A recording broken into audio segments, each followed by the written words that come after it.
Hey guys, welcome back to the channel. It's Trey, and it's been a crazy weekend. Mainly for me.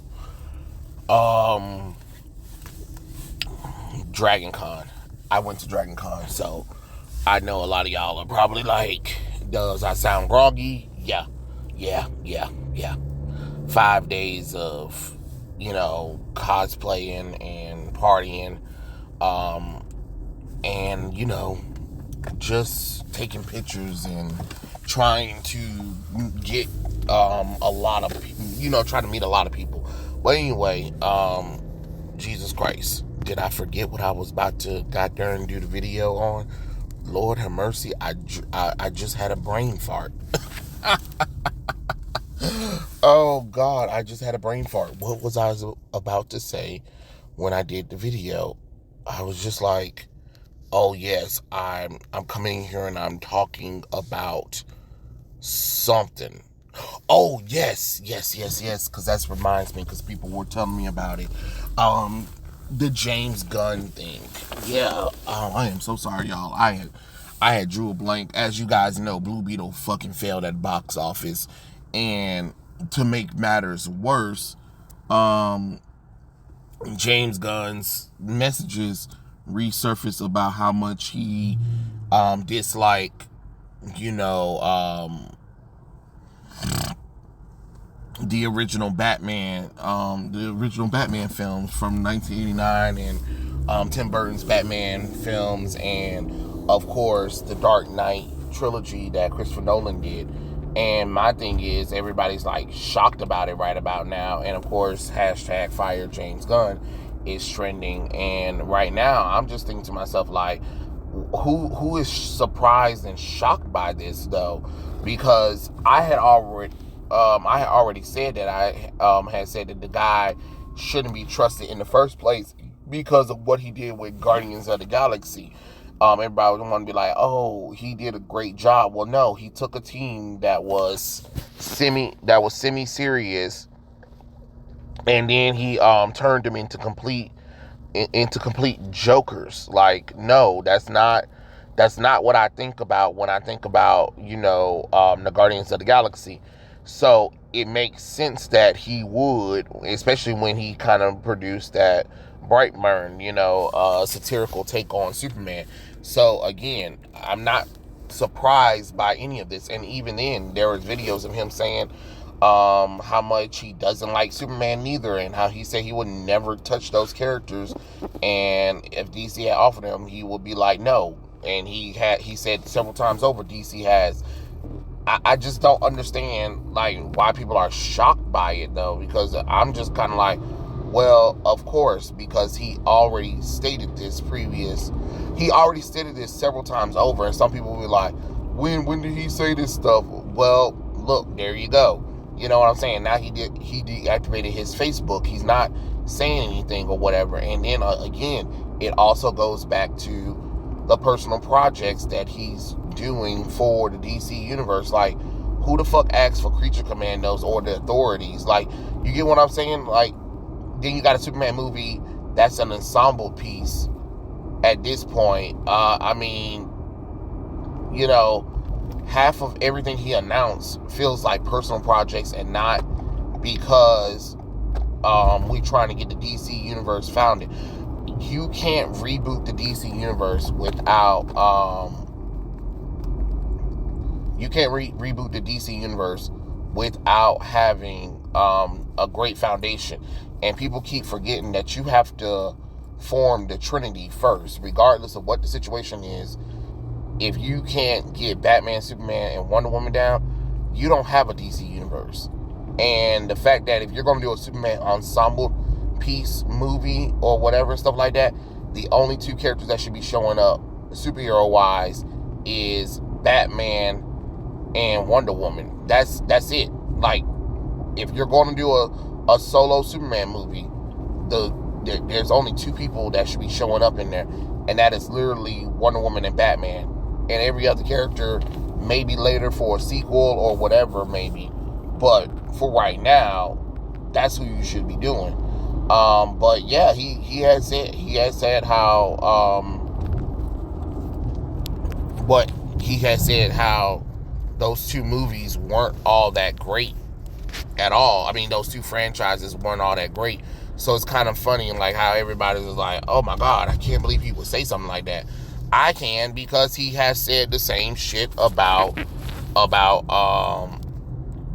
what he has said the same shit about Superman before. Like, this isn't something brand new all of a sudden.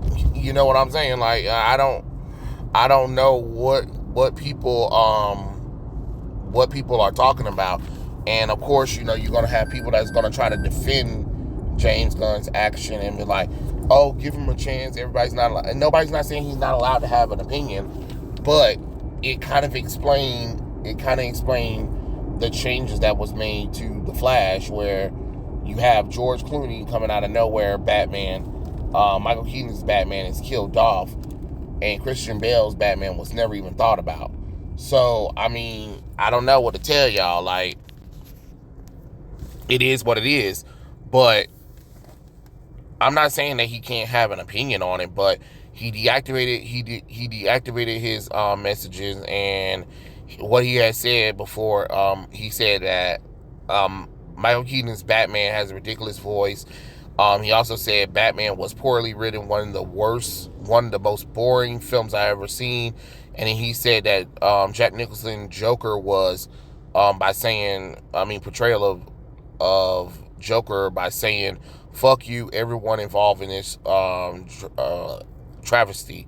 And then he said, and then he also talked about Nolan's Batman film. He said, "I have problems with both Nolan's films. I don't think either one of them are classics, and I don't even really think Batman Begins is a good movie." So these are just a few things that are that you know what I'm saying. Like, but it's kind of weird. Like, ever since your co-CEO like took over, he's just been in nothing but controversy. I don't understand. Like, again, we go back to talking about how terrible Zach is, but he's never been on a point where he's like derived a controversy on purpose.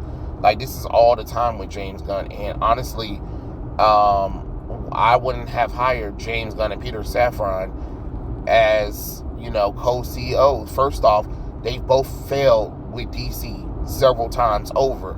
Peacemaker was a failure. The Suicide Squad was a failure. I don't care that you like it or not. The fact of the matter is, it didn't make money.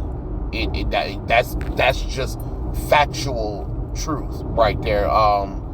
It lost money. It didn't make back money. It didn't do well with DVD sales or streaming numbers, and it didn't sell the merchandise that people think it did.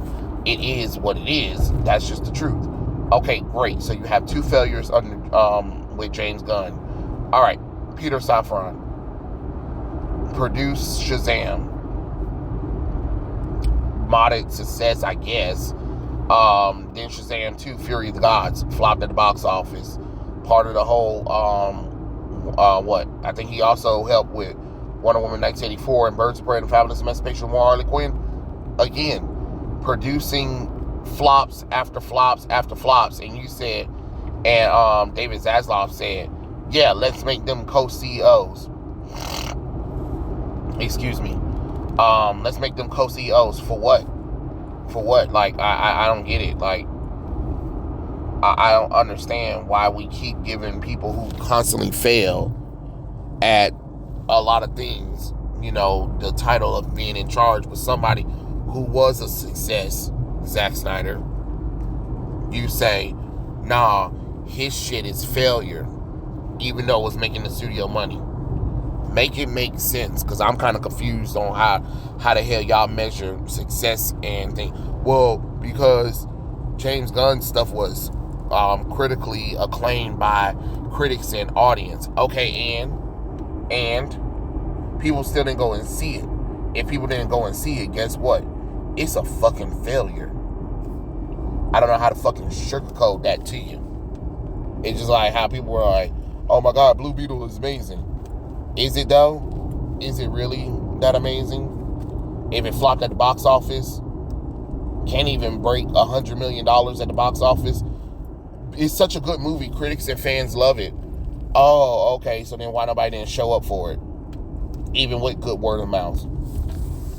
I'm just being honest. Y'all keep forgetting. Like, if it was so good, then they would have made money back. And even then, it's on streaming services. I mean, it's already on. A lot of this stuff is already on streaming services or digital or whatever for you to purchase and buy. And again, still, money where your mouth is. Most of y'all don't put it there, but y'all will be the main ones trying to defend James Gunn, and then fucking spare me the lecture of, well, he did Guardians of the Galaxy, and at that time, you could have put shit on the screen and called it a Marvel property, and you bastards would have ate it up. Because you want to know why? Because Marvel had gained your trust to give that a shot. Okay? And honestly, Guardians of the Galaxy Volume 3 underperformed, even with Disney purposely trying to keep it in theaters as long as it could for to make the 800. Because honestly, it really shouldn't even have stayed in theaters that damn long at all, honestly. But they purposely pushed it, kept it in there so they can try to squeeze as much money as they can, because it really did underperform. It underperformed more than Guardians of the Galaxy Volume 2. And Volume 2 was hot shit. I'm just gonna be honest with you. Hot crap. Especially when we're comparing it to other trilogies in the series. As much as I don't want to, Iron Man 3, Civil War, fucking Thor Ragnarok, Spider-Man No Way Home. It is what it is.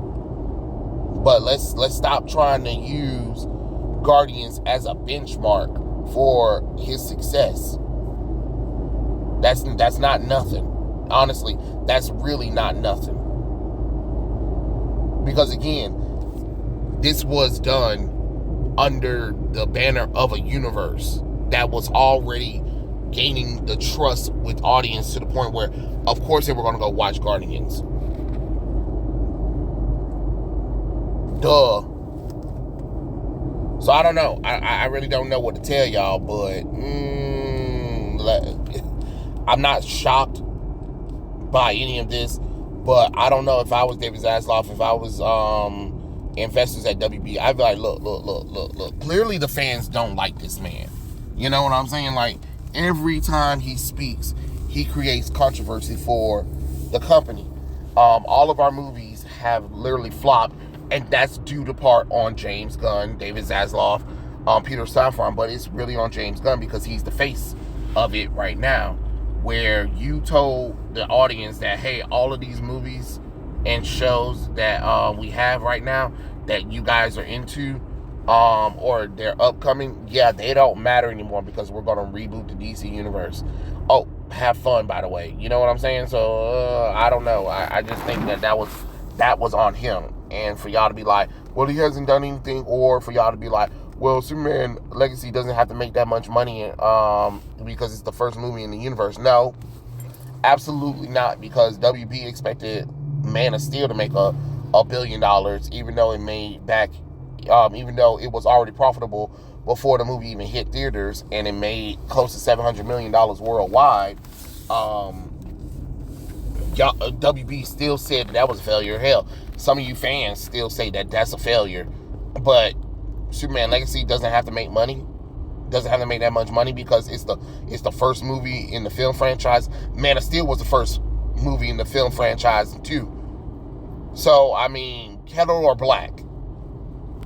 You know what I'm saying? Like, it is what it is. But hey, I'm just saying, I'm not shocked by any of this. But I know people wanted my opinion on it, so here's my opinion on it.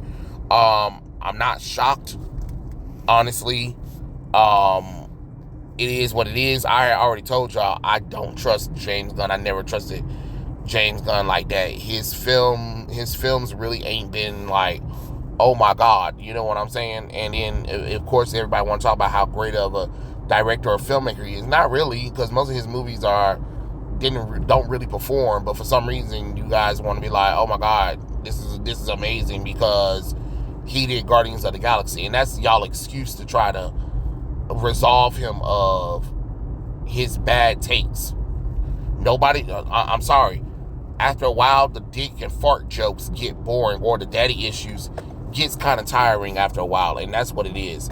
So there you go. That's your answer. I'm not shocked by it at all. So it is what it is. But yeah, tell me what you guys think in the comments below, and I'll catch you guys later. Peace out.